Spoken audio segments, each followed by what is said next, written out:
was thinking of getting into real estate investing. I wish I had a nickel for every time I heard that from somebody that reached out to me wanting to know what it was like to do real estate investing. Well, here I am today. I'm going to break down 5 quick tips to share with you to really think through prior to taking that first step. I have been investing for 20 years in multiple different types of properties, so hopefully this will provide some resources for you. The first thing that I really think that would be important for you to think through is your why. And not just the philosophical, why am I in this world, but why do I want to do this? Is it because I'm seeing cool things on social media? Watching HGTV for the last decade or Bravo TV might have something to do with it.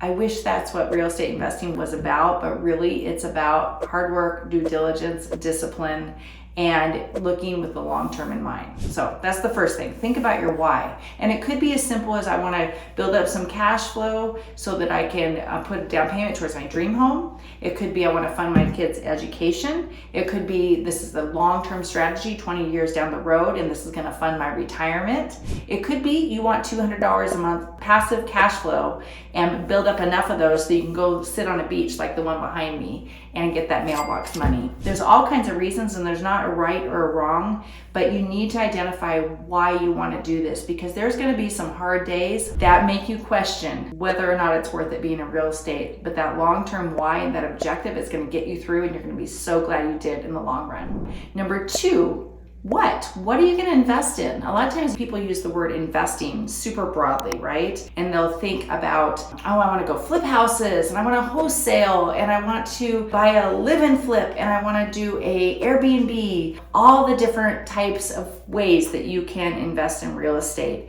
So I would encourage you to narrow and pick one and get really good at. For myself and my husband, it was buy and hold long-term investing. So that's really what I'm going to talk about today is the long-term buy and hold rental properties. There are so many types of properties within that realm that you're going to need to decide. So there's single family, multifamily, commercial, and everything in between. I would encourage you to strongly consider single family as your very first baby step starting point. And guess what? It's not going to be perfect, but it's going to be something that's going to be a step in the right direction.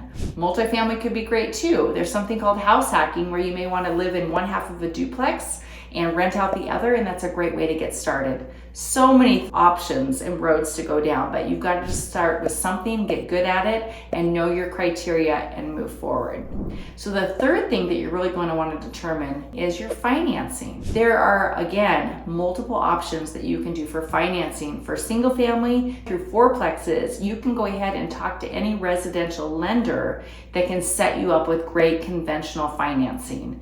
If you have a W-2 income and you've got the means to go ahead and purchase a rental property in addition to where you live, I would highly recommend it, and that's part of the way that we built our portfolio. There's also creative financing, seller financing, all kinds of ways that you can get involved with our investor communities and really learn how those work and delve into them and see if that's the right avenue for you.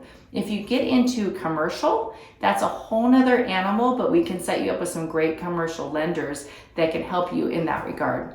Fourth thing that I would highly recommend is when you get that property, are you going to self-manage? Or are you going to use property management? There is a big difference. And for myself, we have chosen the self-management path for most of our journey. That's certainly not passive, but it's one of the best ways that you are going to learn the ins and outs of having a rental property. If you don't want to deal with that, there are some incredible property management companies here in the Boise Valley that we can connect you with, and you can see if that's the right path for you. Something else that you might want to consider with that is your location. That would be the 5th thing that I wanted to cover today is your location. You could choose to invest right in your backyard. You can go an hour away, you can go across the state, or there is a lot of reason to consider out-of-state investing. The out-of-state investing is a viable option, and we have great investors here in the Boise Valley, so I don't want to discourage you from that. For my personal journey, I've always chosen to invest closer to home and in our local area and surrounding areas. So there's pros and cons there, and we can walk through exactly what might be best for you in that area.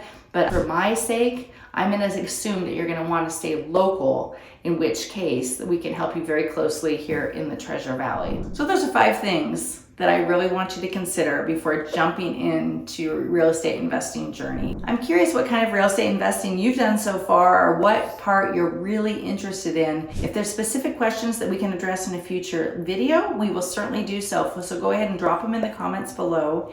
And if you like this content, please like and subscribe for future videos. We really appreciate it. Have a great day.